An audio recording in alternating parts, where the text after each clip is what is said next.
Mateus capítulo 25, por favor, verso 31 ao 46. Será reproduzido aqui na parede também. Eu vou ler na versão revista e atualizada, é a que eu mais utilizo. Tá certo? Está escrito assim: quando vier o Filho do Homem na sua majestade e todos os anjos com ele, então se assentará no trono da sua glória, e todas as nações serão reunidas em sua presença. Veja bem, em sua presença. E ele separará uns dos outros, como o pastor separa dos cabritos, né? Nessa versão diz assim, as ovelhas. Verso 33. E porá as ovelhas à sua direita, mas os cabritos à esquerda. Então dirá o rei aos que estiverem à sua direita: vinde, benditos de meu Pai, entrai na posse do reino que vos está preparado desde quando, irmãos? Desde a fundação do mundo. Tem versões que falam desde antes da fundação do mundo, certo? Verso 35. Porque tive fome e me destes de comer, tive sede e me destes de beber, era forasteiro e me hospedastes, estava nu e me vestistes, enfermo e me visitastes, preso e foste-me ver, ou ver-me, né? Então perguntarão os justos: Senhor, quando foi que te vimos com fome e te demos de comer? Ou com sede e te demos de beber? Quando aconteceu isso? E quando te vimos forasteiro e te hospedamos? Ou nu e te vestimos? E quando te vimos enfermo ou preso e fomos te visitar? O rei respondendo lhes dirá: em verdade vos afirmo que sempre que o fizestes a um destes meus pequeninos irmãos, a mim o fizeste. Verso 41. Então o rei dirá também aos que estiverem à sua esquerda. Quem era que estava à esquerda? Os cabritos, os bodes, não é? Em algumas versões. Apartai-vos de mim, malditos, para o fogo eterno, preparado para o diabo e os seus anjos. Porque a mesma coisa se repete aqui: tive fome e não me deste de comer, tive sede e não me destes de beber, sendo forasteiros, não me hospedaste, estando nu, não me vestiste, achando-me enfermo e preso, não foste ver-me. E eles lhe perguntarão: Senhor, quando foi que te vimos com fome, com sede, forasteiro, nu, enfermo ou preso, e não te assistimos? Então lhes responderá: em verdade vos digo que, sempre que o deixasse de fazer a um destes meus pequeninos, a mim o deixasse de fazer. E irão estes para o castigo eterno, porém os justos para a vida eterna. É um dos textos mais categóricos da palavra do Senhor, porque ele está exatamente depois do sermão escatológico de Jesus, que compreende o capítulo 24 de Mateus. O capítulo anterior é o sermão escatológico de Jesus, ele falando que tudo irá acabar.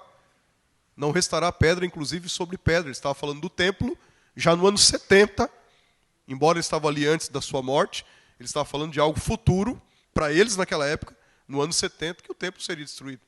O templo de Jerusalém, de fato, foi. O imperador Vespasiano, na época, envia o seu filho Tito. O Tito entra, sitia Jerusalém, destrói tudo, mata as pessoas, os judeus e até cristãos que tinham lá.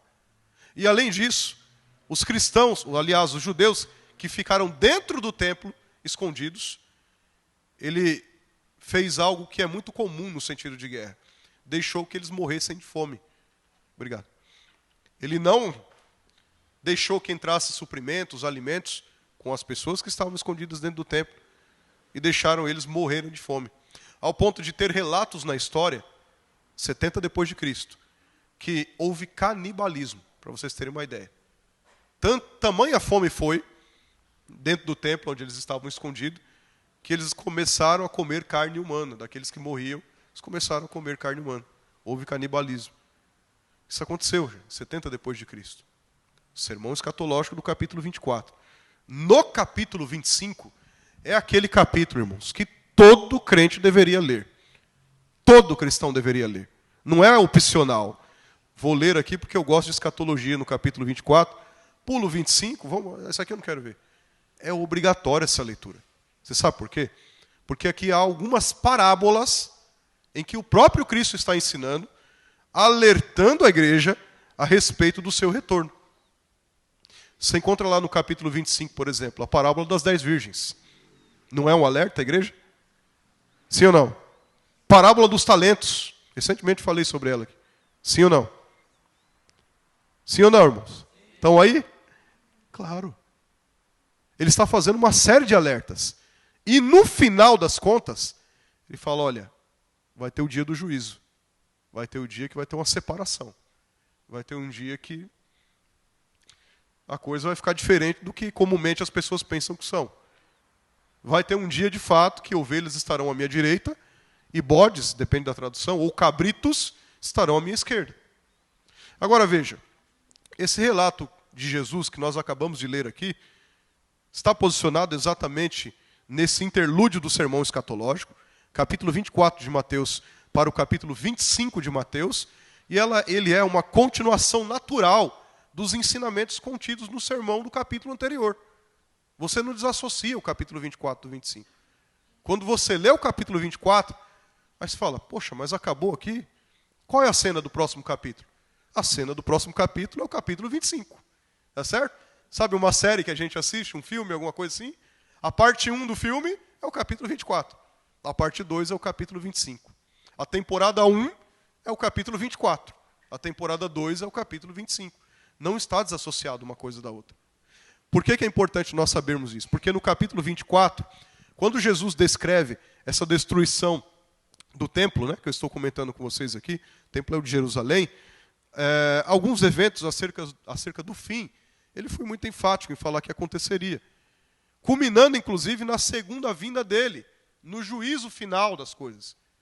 E aí, veja, as pessoas hoje em dia, elas veem algumas guerras, por exemplo, nós temos visto agora, recentemente, Israel contra o Hamas e várias outras nações, tensões de guerras, rumores de guerra, antes um pouco, Ucrânia com a Rússia e outras tensões no continente africano, região do Cáucaso, e quem gosta de geopolítica e acompanha isso, sabe bem o que está acontecendo no mundo.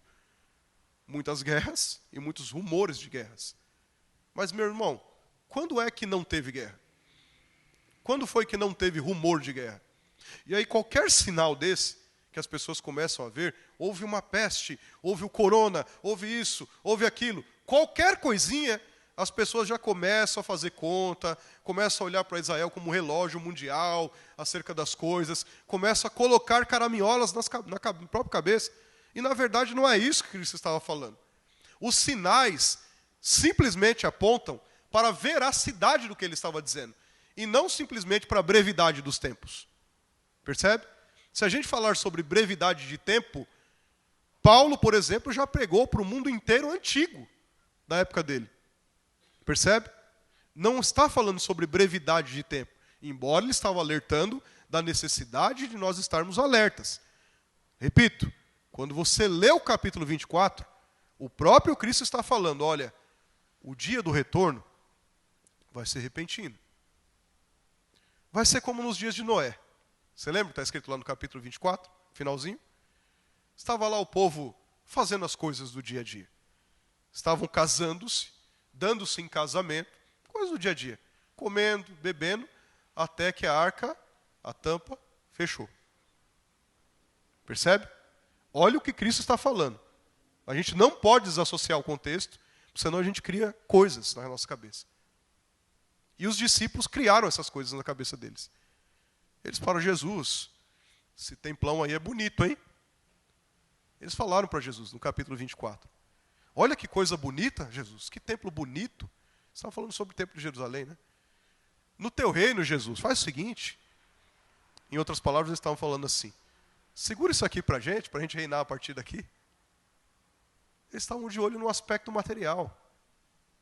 Jesus falou, vocês não sabem de nada. Não restará pedra sobre pedra. Ele estava falando disso, fisicamente daquele templo. Jesus, quando é que vão acontecer essas coisas? Você está falando da tua vinda? Os próprios discípulos. De repente, fazendo uma continha. Claro que eu estou aqui fazendo uma inferência e brincando. Quando é Jesus? Porque eles pensavam para aquele momento. Eles achavam que Jesus voltaria antes do fim da vida deles, inclusive. Percebe? Assim foi ao longo da história. Teve muitas pessoas, numa história até mais recente, talvez vocês conheçam isso, em especial aqui no nosso lado continental americano, especificamente na América do Norte, teve um camarada, um pastor batista, e aqui eu não estou falando absolutamente nada contra a igreja batista. Irmãos, tem gente boa e ruim em tudo quanto é lugar. Tudo bem? Um pastor batista, ele começou a fazer essas contas, olhando essas guerras, esses rumores de guerra. Começou a fazer continha. A data da volta de Cristo vai ser em tal dia. E começou a anunciar para a turma toda. Ele desvirtuou uma série de pessoas. Sabe o que as pessoas começaram a fazer, Edmo? Vender as suas propriedades, largar os seus trabalhos, porque ele falou lá que a data é essa, então agora... Bom, chegou o dia. Cristo não retornou. Ele, pelo menos, pediu desculpa, esse pastor batista, porque estava interpretando de forma equivocada os textos bíblicos. Pediu desculpa, mas pisou na jaca de novo, Júnior. Marcou uma nova data para a volta de Cristo. O que aconteceu? Cristo voltou? Se voltou, vocês ficaram. Sim ou não? Não voltou. Tá bem? Tá legal? Ué, não é? É uma coisa óbvia, né? E o que aconteceu? Ele sumiu no mapa, sumiu no mundo, esse camarada aí. Só que foi prejudicial para muitas pessoas isso. Na ótica, no encalço desse camarada aí, surge uma mulher chamada Ellen Gold White. Já ouviram falar nela? Alguma similaridade com alguma coisa? E começaram a marcar datas para a volta de Cristo, uma série de coisas. E vários outros, não foi só Ellen. E de novo, Cristo não voltou. A Ellen White, por exemplo, ela diz que Cristo voltaria enquanto ela estivesse viva ainda. A não ser que ela seja uma vampira, aquela figura mitológica, ela já morreu, né? Cristo não voltou. Ela diz que Cristo voltaria quando ainda existisse a questão da escravatura lá nos Estados Unidos. Já foi abolido. Cristo não voltou. Ela profetizou que Cristo voltaria e descarregaria as pragas sobre os senhores feudais da época dela. Não aconteceu, eles já morreram. Eu estou descredenciando a volta de Cristo? De forma nenhuma. Ele falou e vai acontecer. Estou falando que a gente precisa tomar cuidado com algumas coisas. Nós precisamos tomar cuidado com alguns tipos de ensino. Esse sermão aqui, isso no capítulo 24, no capítulo 25, esses alertas, parábola das 10 virgens, parábola dos talentos, parábola da separação dos cabritos das ovelhas, ou bodes e ovelhas, que é isso que nós estamos nos atendo aqui, nos mostra claramente que vai acontecer, e eu quero caminhar com vocês com base nesse tema, lados opostos. Uma separação clara, uma separação evidente e sem confusão. Isso vai acontecer, mas nos termos do Senhor, e não nos termos que nós achamos às vezes. A gente tem que tomar cuidado às vezes com essas coisas. E as pessoas começam a se descabelar, inclusive nas igrejas. Isso aconteceu, e apareceu uma bola de fogo no céu, e mais não sei o quê. Meu irmão, a gente tem que tomar cuidado. O contexto, é claro, de fato, dessa parábola aqui, que nos mostra isso, essas questões todas, traz uma série de exortações. Exortações acerca de Jesus, sobre o tema, inclusive, da sua crucificação. Ele também estava falando que morreria, que ressuscitaria ao terceiro dia. Agora veja, Jesus compara, nessa parábola, justos e ímpios com ovelhas e bodes, ou ovelhas e cabritos, dessa forma, respectivamente. Os justos seriam ovelhas, não justos em si próprios, na sua própria justiça. Os cabritos, os bodes, os ímpios. É isso que está dizendo aqui nessa parábola. Agora veja, essa comparação utilizada aqui por Jesus não foi por acaso. Contrário, serviu aqui com perfeição ao ensino de Jesus a respeito do juízo final. Pouco se fala a respeito do juízo final, em muitos lugares por aí afora.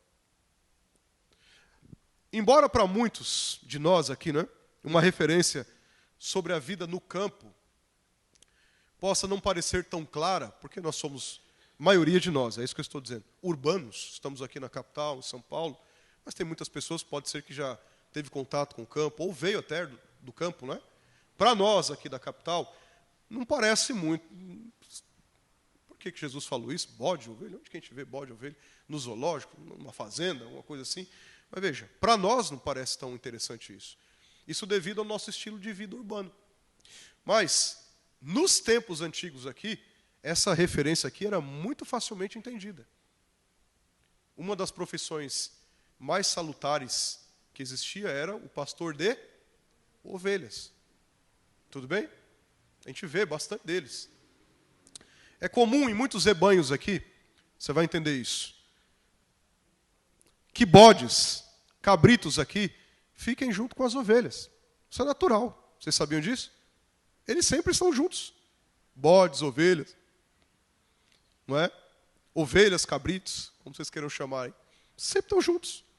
Eles estão sempre no mesmo espaço. Sim ou não? Sempre na mesma pastagem. Sim ou não? Eles são alvos da mesma pastagem.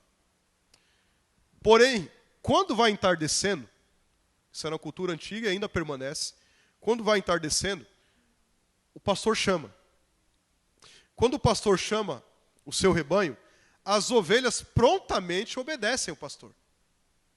Percebe isso? As ovelhas obedecem o pastor. Mas os bodes, curiosamente, faz o quê? Ignora. É como se entrasse no ouvido e saísse no outro. Não quer nem saber. Eles estão juntos lá, estão comendo do mesmo pasto, estão no mesmo ambiente. Está chegando tardinho, o pastor dá a cajadada, assoviado, do jeito que você quiser. As ovelhas vêm, elas ouvem a voz. E os bodes não obedecem. Outro fator importante é que as ovelhas, elas valem muito mais do que bodes. Vocês sabiam disso, não? Ovelhas valem muito mais do que bodes. Em que sentido? A produção da lã, da ovelha, proporciona aqui maiores resultados para o pastor. É nesse sentido. Poderia colocar frutos aqui? Poderia. Acho que já dá para entender, né? Veja só, é exatamente sobre esse contexto, exatamente sobre isso, que Jesus insere uma comparação com o seu ensinamento. Ele está falando de escatologia, mas ele faz uma transição falando da separação que acontecerá no juízo final, no dia que tudo se consumar. E veja, a lã branca das ovelhas aqui também pode ser destacada como símbolo de pureza, símbolo de justiça. Aí, simbologia bíblica. Ao contrário da pelagem malhada dos bodes, e aqui não há nenhuma, não, eu gosto mais de ovelha branca, não é isso, não. Isso é dentro do sentido de pastoreio, né? A pelagem malhada dos bodes aqui não tem muito valor. Desde o Antigo Testamento, a figura do bode, ou do cabrito, é utilizada para se referir ao ímpio, à conduta do pecado, à conduta do mal. Há algumas figuras míticas, até biblicamente falando a gente vê isso. Já ouviram falar no Bafomé? Sim ou não? É a figura de quê? De um bode ou de uma ovelha? Um bode. Já ouviram falar no Moloque? Sim ou não? Israel, inclusive, sacrificava os seus filhos, recém-nascidos, no altar de Moloque. Israel, quando estava no pecado, tá? Tinha uma estátua de Moloque, metade homem, metade bode, né? Ele fica lá assim. Ela aquecida, a estátua. Israel, com os recém-nascidos, colocavam em cima na mão da estátua, e os recém-nascidos morriam torrados, queimados. Porque eles estavam afastados totalmente de Deus. Sempre representou algo que não é bom. Eu não estou dizendo que o coitadinho do animal é ruim. Vocês estão entendendo aqui a simbologia. Agora veja, as ovelhas, pelo contrário, simbolizam justos, os que seguem o Salvador. Como? Com mansidão e com obediência. Se não tem mansidão e obediência, tem alguma coisa errada. Tudo bem? Ovelha é mansidão e obediência. Agora, olha só. Os bodes que simbolizam os ímpios, no seu comportamento aqui, eles são inconsequentes. Eles são aqui desobedientes. Eles são destrutivos. Eles dão cabeçada mesmo, literalmente falando. Tá certo? Jesus afirma que no dia do juízo final, todas as pessoas, de todas as nações, tanto justos como ímpios, tanto bons como maus, sem exceção, todos estarão diante do grande trono branco do Rei, que é Ele próprio, Cristo Jesus. Todos. A saber quem é esse Rei? O próprio Cristo. E veja, sendo assim, todas as pessoas que viveram no passado nessa terra, que vivem no tempo presente nessa terra, aproximadamente 8 bilhões de pessoas, as que virão, ainda que nascerão, todas estarão diante do tribunal e todas terão essa separação, sem confusão, clara, evidente. Uns para a direita e uns para a esquerda. Uns que são ovelhas e outros que são bodes. É o que Jesus está falando aqui. Não tem como fugir disso. Ele está dizendo exatamente isso. Jesus prossegue esse relato aqui dizendo que as ovelhas serão colocadas à direita, os bodes à esquerda, que é o que está no verso 33. Com isso aqui nós entendemos que a separação, irmãos, será clara, será evidente, não vai ter confusão. Eles não estarão a partir daí no mesmo ambiente. Eles não estarão a partir daí no mesmo pasto. Eles não terão o mesmo pastor. Percebe ou não? As ovelhas e os bodes aqui estarão de lados opostos. Isso é um fato. Jesus também fornece algumas características sobre a conduta das ovelhas e dos bodes. Ou seja, dos justos e dos ímpios durante a vida delas. Jesus fornece. Do verso 34 a 40, dá para pôr aqui?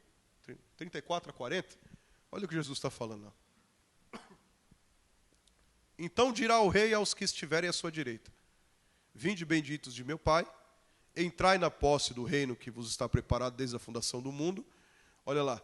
Porque tive fome, o que eles fizeram? O que as ovelhas fizeram? Deram de comer. Tive sede, o que as ovelhas fizeram? Deram de beber. Forasteiro, e o que as ovelhas fizeram? Hospedaram. Olha lá. Estava nu, o que as ovelhas fizeram? Vestiram. Estava enfermo, as ovelhas visitaram. Preso, e as ovelhas foram ver. Até aqui tá bom. Já dá para entender. Isso é um fator evidente na vida de quem é ovelha. Tudo bem? Nós não fazemos boas obras para ganhar um galardão, para sermos salvos. Nós somos salvos e fazemos boas obras. Isso é uma característica de quem é ovelha de Cristo. Tudo bem? Agora, a conduta dos bodes, está no verso 41, Letícia, em diante, é o contrário disso. Ainda em vida. Percebe?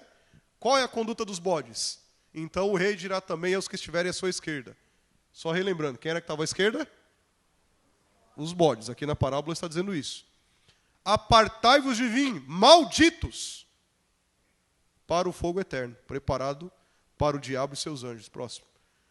Mesma coisa. Tive fome. O que eles fizeram? Entrou no ouvido e saiu no outro. Tá bem? Tive sede. Entrou no ouvido e saiu no outro. Não quer nem saber. Bode não. Próximo. Volta um só, Letícia, por favor. Aqui. Tive fome, não me deste de comer. Tive sede, não me deste de beber. Próximo. Sendo forasteiro, não me hospedaste. Estando nu, não me vestiste. Achando-me enfermo e preso, cadê vocês? O bode não está nem aí para nada. Jesus dá o ponto de característica da vida deles. Percebe? Da ovelha e do bode. Ou do cabrito, como está escrito aí nessa versão. O ponto aqui é justamente, irmãos, ignorar a mensagem do Evangelho ou aceitá-la. Simples assim. Ouvir a mensagem do Evangelho e aceitá-la, ou ouvir a mensagem do Evangelho e recusá-la. Simples assim. Só quem aceita a mensagem do Evangelho é ovelha. Percebe ou não? Vocês lembram do que Jesus disse? João capítulo 10. Está lembrado ou não? Verso 27. Lembra de cabeça ou não? Não, a Letícia põe ali, ó. Tá lá, ó. Olha lá. As minhas ovelhas ouvem a minha voz. Eu as conheço. E elas, bora, me seguem. E os bodes? Olha só, o fato é que a vida existe, é nesse sentido que eu estou dizendo, abundante com Cristo. Alegria, gozo eterno, e há também perdição eterna, longe do amor do nosso Senhor Jesus. Existe isso. As pessoas às vezes brincam com isso. Existe isso. Um lugar onde haverá tormento eterno, choro eterno, ranger de dentes, para todo sempre. E essa parábola nos relembra exatamente disso. Só tem dois caminhos, irmãos. Ou com Cristo na eternidade, ou sem Cristo, numa eternidade de sofrimento.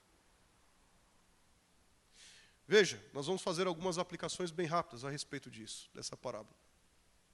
Em primeiro lugar, essa passagem aqui nos ensina que não existe meio termo. Preste bem atenção no que eu vou falar. Não existe meio termo.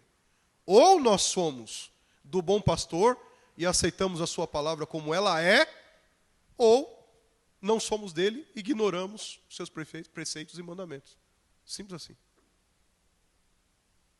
Esse texto que lemos, ele é claro. Ou nós somos ovelhas do bom pastor, ovelhas do seu pastoreio, de Jesus, não é? Ou nós somos bodes. Não tem outra coisa, não. Ah, mas eu queria ser a girafa. Ou é ovelha ou é bode. Vamos nos ater ao conceito da parábola aqui. Tudo bem? No dia do juízo final, haverá aqui ovelhas e bodes. Uns ficarão do lado direito e outros ficarão do lado esquerdo. Eu sei que quando a gente fala algo assim, as pessoas já pensam em questões políticas. Eu não estou nem falando de questões políticas aqui. Estou falando da Bíblia. Tá bem? Eu sei que vocês pensaram isso. Eu não sou bobo. Tá bom? Eu não estou falando de questões políticas. Eu nem entro nesse mérito. Eu estou falando da Bíblia. Tudo bem? À direita são as ovelhas, que o texto está dizendo, e à esquerda são... A gente não é de esquerda nem de direita, a gente é do alto, né? Se for falar de questão política. Tá bom? Então, em nenhum momento nós vemos Jesus falar aqui, ou até mesmo aceitar, fala assim, não, vê aí se dá para aceitar a mensagem do Evangelho, vai empurrando com a barriga aí, tá tudo certo. Eu entendo. Vai caminhando aí sem crer, não precisa crer não, vai. Só da boca para fora aí, vai vivendo uma vida aí de qualquer jeito. Você vê Jesus falando isso? Para as ovelhas? Vai caminhando aí, como prega alguns, sem arrependimento. Vai, é assim, normal. Vai caminhando sem cumprir as diretrizes que ele estabeleceu. Não tem problema não, o que tem? Qual o problema? Bom, uma notícia apenas. Pode ser que quem caminha assim esteja do lado esquerdo. Tudo bem? Se há rejeição da palavra do Senhor, seja de forma aberta, né? Tem gente que rejeita mesmo, fala, não quero saber disso. Tem gente que rejeita. Se há rejeição de forma prática, que existe também, tem pessoas que elas acabam falando, não, eu creio em Cristo, Cristo é o meu Salvador, Cristo isso, Cristo aquilo, mas com as suas vidas práticas, negam a Cristo. Existe isso ou não? Negam a Cristo. Seja ela de forma aberta, falada, ou forma prática, de forma consciente, é isso que eu quero dizer, há a negação do próprio Deus se nós não caminharmos nos preceitos dele. Se não confessarmos Cristo todos os dias. Se não nos arrependermos todos os dias. Vou falar uma coisa para vocês, irmãos. Vocês estão me ouvindo bem? Daqui da frente, lá no fundo. Lá no fundo, dá um sinal assim, ó. Estão ouvindo bem? Tá bom, é só para saber o que eu vou falar aqui agora para vocês. Cristão genuíno, irmãos, não fica em cima do muro. Tudo bem? Ou é ou não é? Cristão genuíno não fica em cima do muro. Eu preguei acerca de Laodiceia, uns dias atrás aqui. Não tem esse negócio de mordidão, não. Ou é frio ou é quente. Evangelho é 8 ou 80. O muro, inclusive, é de Satanás. Se está em cima do muro é porque tem dúvida de alguma coisa. Ou é de fato ovelha, ou não é. Tudo bem? Tá certo? Olha só. Naquele dia, muito surpresos, os ímpios até... Esses são descarados, viu, irmãos? Os ímpios até perguntarão, quando foi, Senhor, que te rejeitamos? Está no texto aí, não está? Quando é que aconteceu essas coisas? Como se não soubessem, João.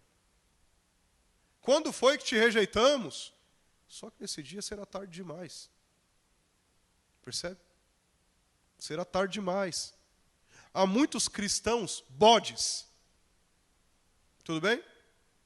Quero dizer com isso que há muitos cristãos nominais, cristãos rotulares, que estão envoltos em um rótulo, cristãos de ficção científica. Tem muito cristão assim, irmãos. Olha o evangelicalismo brasileiro, como caminha. Está cheio de gente assim. Mas, na verdade, tais não passam de bodes. Não passam de bodes. Até falam que seguem a Cristo.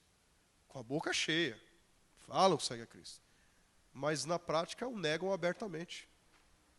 Você quer ver uma coisa?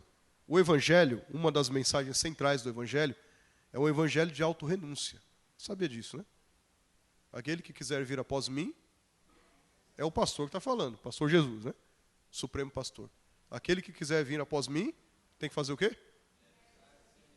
E mais o quê? Tome sua cruz e bem, siga-me. Não é isso? Pois bem.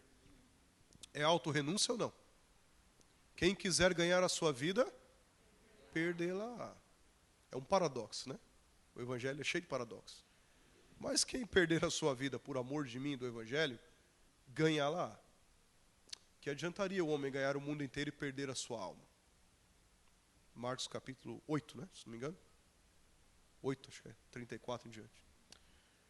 Veja, o que eu quero dizer com isso daqui? Tem muitos cristãos que até falam de Jesus com a boca cheia. Cristãos que cantam, gesticulam. Cristãos que pregam, falando de Jesus. Mas que, na verdade, o negam com a vida prática. E o que eu quero dizer com isso? Se o Evangelho é um Evangelho de autorrenúncia, se o Evangelho, a mensagem central é arrependei-vos, se renuncie, essa é a mensagem do Evangelho, o cristão, veja bem, que não se autorrenuncia, não se nega, automaticamente negou a Cristo. Sim ou não? Se eu sou cristão e não me autorrenuncio, se eu não me auto-nego as minhas concepções erradas, as minhas vontades, tudo que você pode imaginar, eu estou negando a Cristo na forma prática. Percebe? Irmãos, são bodes estes que assim fazem, transvestidos de ovelhas. Só isso, mais nada. Mateus capítulo 7, Letícia, verso 22 e 23, olha os bodão lá de novo. Dá uma olhada nos bodão lá, olha eles lá. Eles aparecem o tempo inteiro, o tempo inteiro. Muitos poderiam substituir, os bodes. Muitos, naquele dia, hão de dizer, Senhor, Senhor, porventura não temos nós profetizado em Teu nome? E em Teu nome não expelimos demônio? Em Teu nome... Perdão, irmãos. Em Teu nome não fizemos muitos milagres? Passo para o próximo. Então lhes direi. Quem vai dizer? O Supremo Pastor. Então, nesse dia, inclusive. Então lhes direi, explicitamente, claramente, o que ele vai dizer? Nunca vos conheci. Vocês nunca foram meus. Vocês são bodes. Vamos para a esquerda ali. Vamos para a esquerda. Nunca vos conheci. Apartai-vos de mim, os que praticais iniquidades. São bodes. E ainda vão chegar lá, Jesus, mas eu estava lá, eu estava na igreja, mas eu não sei, eu limpava a igreja, mas eu abria a igreja, mas eu pastoreava a igreja, mas eu cantava na igreja, mas eu isso. E daí? E daí? Vão chegar lá. É a Bíblia que está dizendo. Jesus, eu estava lá. E não sei nem quem vocês são. Percebe ou não?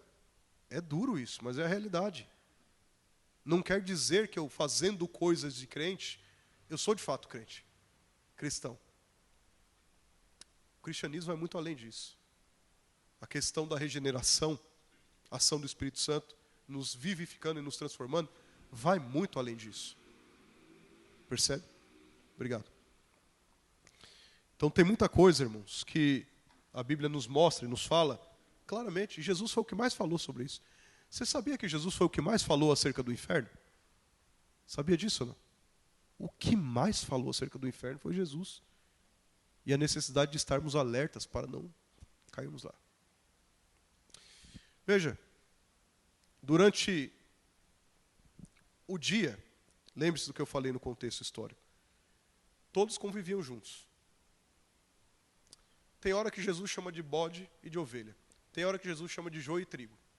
Percebe? Ele usa algumas figuras, mas é a mesma coisa. Durante o dia, todos convivem juntos. Só que ao cair da tarde, na noite, a separação ocorrerá. Não se engane. Nós vamos chegar nesse dia. Isso eu posso afirmar a vocês. Todos nós que estamos aqui, um dia estaremos no grande trono branco. Talvez você se lembre disso que nós estamos conversando hoje.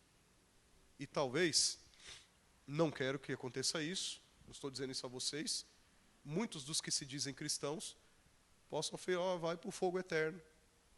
Possam ouvir isso. Vai chegar o dia. Esse dia aqui será implacável.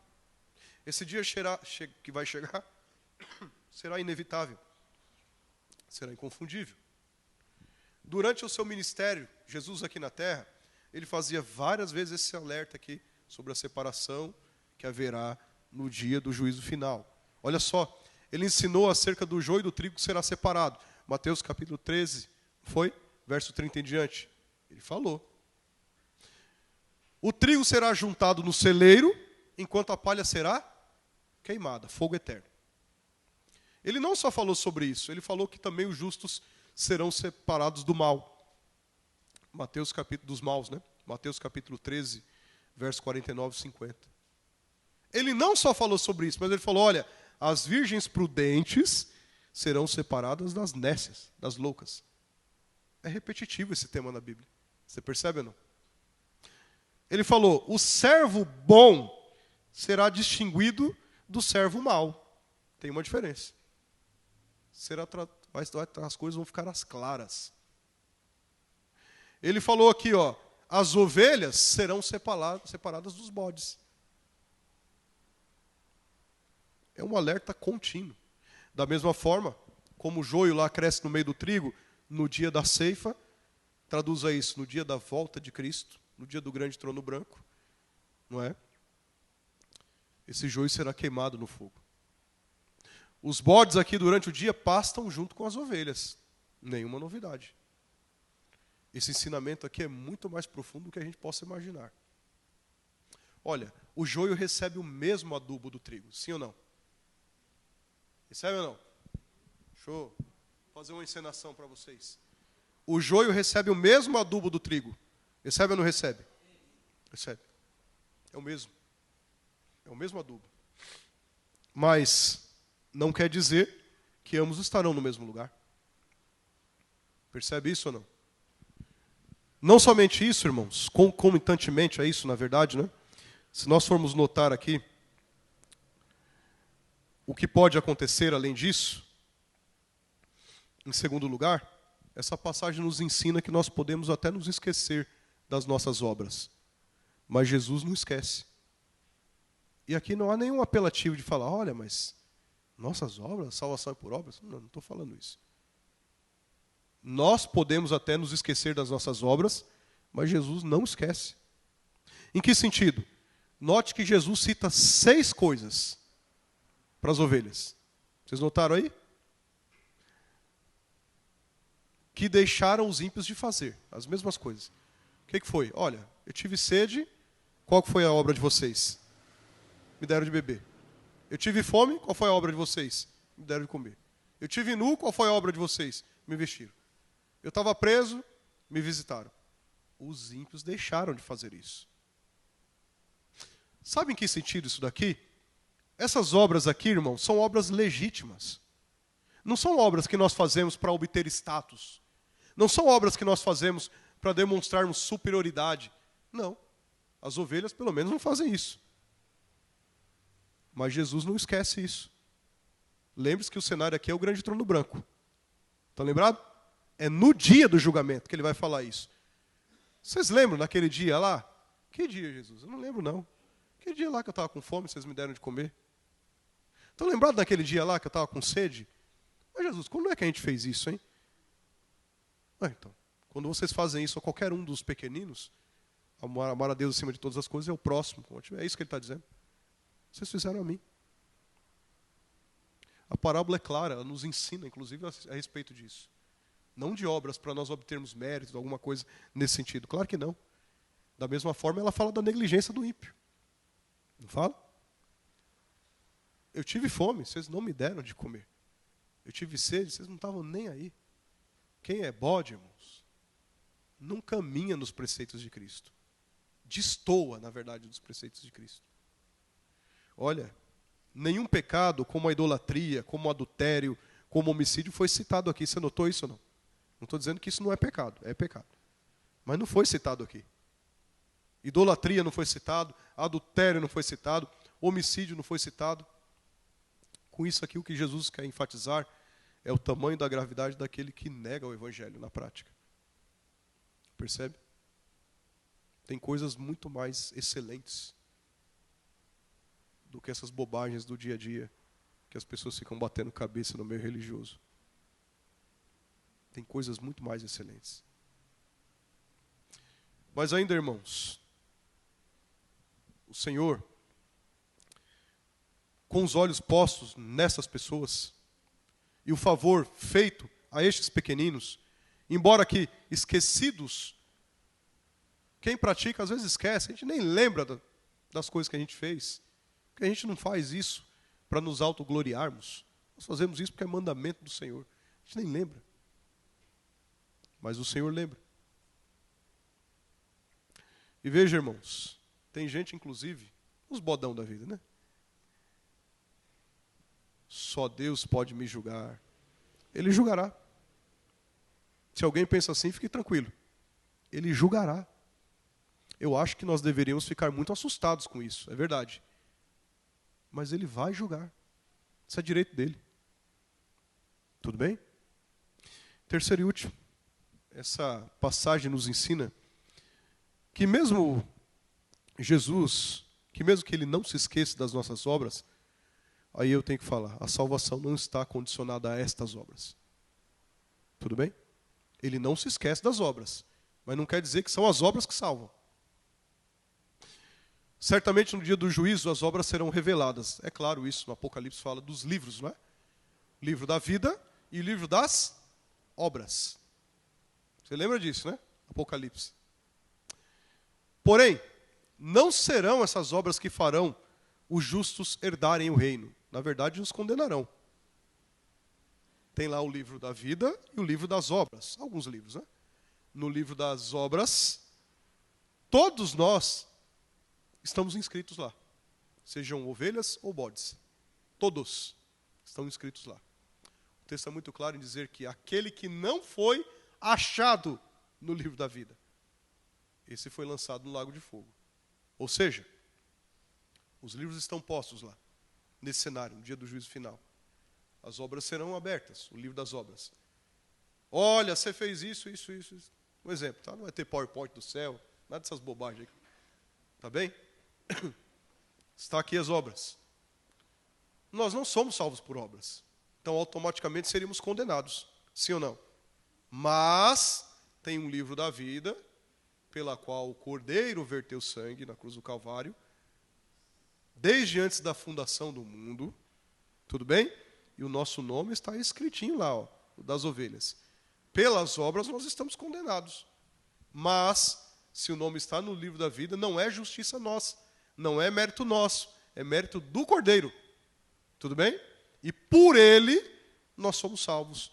E aí podemos ouvir: vinde benditos de meu Pai, entrai para o reino que vos está preparado desde antes da fundação do mundo.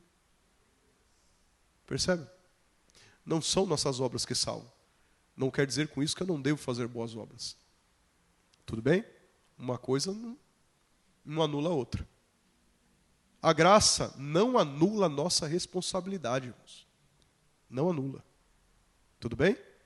Agora, eu não faço para obter. Eu faço porque Cristo já obteve na cruz do Calvário. Tudo bem? É muito claro o ensino disso daqui. As obras praticadas aqui, meus irmãos, pelo justo, não devem servir como fundamento para a salvação, mas apenas para refletir o comportamento esperado daquele que é ovelha. Sabe o que são as obras? As boas obras pela qual nós somos criados, para que de antemão caminhássemos nela? São os frutos da regeneração. São os frutos da transformação que Cristo fez em nós. É isso. Salvação por obras é heresia, irmãos. Não existe esse ensino na Bíblia Sagrada. Pessoal do fundo, está me ouvindo de novo? Não existe salvação por obras. A única obra pela qual nós somos salvos é a de Cristo na cruz do Calvário. Não existe isso na Bíblia. Eu faço, eu isso. Se alguém fala isso, não passa de um fariseu. Não é assim que a Bíblia nos ensina. A única obra que nos salva é a de Cristo. Tudo bem? Nós fazemos boas obras porque somos salvos e não para sermos salvos. E mesmo assim, as nossas melhores obras, a Bíblia diz, são como trapos de imundície, como pano podre. Já pensou numa coisa dessa? As melhores, hein? As melhores. E mesmo assim, o próprio Cristo nos concede galardão por isso. Isso que é uma coisa muito maluca. Nos concede galardão. Só. Vocês tiveram boas obras, sim. Não aquelas que vocês fizeram. Ah, não, vou lá. Entreguei uma cesta básica. Vem cá, pega a cesta básica aí, tirar uma selfie. Não essas. Não essas. Tudo bem? Que a mão direita faça, a esquerda não saiba. Não essas. Mas aquelas que a gente nem se lembrou. Nós fizemos, Jesus, é mesmo? Nós demos água para você? Comida? Como foi? Eu nem me lembro, Jesus. Você não se lembra. Mas ele diz que o galardão já está nas mãos dele. Nesse mesmo livro das obras, que será aberto, constam todas as suas obras da vida inteira. Nesse mesmo livro das obras, há aí uma ação para o galardoamento, que já está nas mãos do Senhor. Você não merece isso, e nem eu. Mas além de nos salvar, além de nos regenerar, além de nos chamar, que o pastor chama as suas ovelhas, além de nos converter, além de nos ajudar no processo de santificação, na nossa caminhada diária aqui, com Cristo, além de nos justificar, tirando a pena, a nossa pena é no inferno. Ele coloca Cristo no nosso lugar, descarrega a ira em Cristo, ato jurídico. Nós somos justificados. Além de nos adotar como filho dele, nós éramos um réu condenado. Ele tira a pena e nos adota como filho dele. Além disso, além de prometer nos glorificar no futuro, além disso, você vai receber um galardão ainda. Você vai receber um galardão. Que galardão é esse? Eu não sei. Pergunta para Deus. Não está revelado na Bíblia Sagrada. O que está revelado é que está nas mãos dele. Percebe? Embora seja uma questão escatológica, iniciada no capítulo 24, vou finalizar aqui. No capítulo 25 é muito claro. O alerta, os benefícios para aqueles que são ovelhas do Senhor, nesta vida e no porvir, e os malefícios, poderíamos dizer assim, para aqueles que são bodes, nesta vida e no porvir. Vai ser uma separação clara, inconfundível, lados opostos, e cabe a reflexão ao nosso coração. Por onde é que estamos caminhando? Qual é o caminho que nós temos adotado? O caminho de ovelha? Ou o caminho de um bode? Ou de repente é uma ovelhinha mais? Não é? Vou terminar aqui. Às vezes existe ovelha um pouquinho mais rebelde, existe. Mas o pastor sabe tratar. Salmo 23. Põe aqui, Letícia, pra gente. Salmo 23. O Senhor é meu pastor, nada me faltará. O que ele faz? Ele me faz repousar em pastos verdejantes, leva-me para junto das águas de descanso. Refrigera minha alma, guia-me pelas veredas da justiça por amor do seu nome. A profissão de pastor era muito comum. Quando a ovelhinha, às vezes, ela estava ali dentro do rebanho, ela dava uma desviadinha, sabe? Pode acontecer. Ela saía e caía, se enclausurava em buracos, em alguma coisa, o pastor ia buscar. A ovelha é dele. Tudo bem? Buscava. Na primeira vez. Numa segunda vez, se essa mesma ovelha, ela de novo ficasse indo por caminhos que não eram bons, tortuosos, sabe o que o pastor fazia? Ele tinha um instrumento na mão. Eu acho que vocês lembram. Cajado. Sabe o que ele fazia? Ele pegava o cajado, tome-lhe na perna da ovelha, na pata. Quebrava a pata da ovelha. Que pastor maldoso. Ele fazia isso. Ele atava a pata da ovelha depois, tá bem? Carregava a ovelha aqui, ó, com a cabeça dela para cá e o corpo dela entre o peito, e caminhava com a ovelha aqui, até que ela fosse curada da própria quebra que o próprio pastor fez na perna dela. Esse caminhar era para que a ovelha sentisse a batida do coração dele, o ritmo que ele estava caminhando, o caminho que ele estava caminhando. Percebe? Quando a ovelha era curada, sua perna, né, sua patinha, tudo bem, tudo certinho, nunca mais ela voltava a fazer coisa errada. Percebe? Nesse sentido, né? Claro, nesse sentido. Às vezes a correção ela é dura, mas é necessária. Porque se o pastor deixa a ovelha ir para onde ela acha que deva ir, ela se perde. Ela cai no buraco. Ela pode morrer. Em se tratando de um pastor supremo, que é Jesus Cristo, é claro que ele não vai perder nenhuma ovelha. É claro que ele não vai deixar nenhuma se perder. Ele mesmo diz isso. Não é? As ovelhas são minhas. O Pai me deu. E das minhas mãos ninguém pode arrancar. Não quer dizer com isso que ele não vá corrigir. Tudo bem? Não quer dizer com isso que às vezes não vai ter um cajadinho no meio da sua perna não, viu, irmão? Vai ter. Amém? Muito melhor assim do que não fazermos parte do rebanho do Senhor e aprisco do Senhor e caminharmos para uma eternidade sem Ele. No choro eterno, na morte eterna. Já pensou? Que cenário que será? São caminhos distintos, irmãos. Que o Senhor nos ajude, a mim primeiro, a mim, aos irmãos também, a não sermos bodes, a não caminharmos como bodes, mas antes sermos ovelhas do nosso bom Deus. Que Ele nos ajude, irmãos. Por nós mesmos, pelas nossas forças, a gente já tinha caído no buraco muitas vezes. Como caímos, né? Mas que o Senhor nos sustente, nos persevere, e que um dia nós possamos ouvir exatamente isso. Vem para a direita, encosta aqui, isso aqui é meu. Vinde benditos de meu Pai. Você já pensou numa coisa dessa? O livro da vida aberto lá, e aí o nome do Max sendo falado lá. Max! Já pensou? Xavier! Já pensou nisso? Que coisa boa, irmãos, que vai ser ouvir isso. Que pulo de alegria nós daremos, irmãos. Que o Senhor nos ajude. Às vezes é um cajadinho, mas é bom. Tá bom? Ata a pata aí e vai mastigando o pasto verdejante. Aqui está o pasto verdejante. Esse é bom. Aqui está a água. Essa é boa.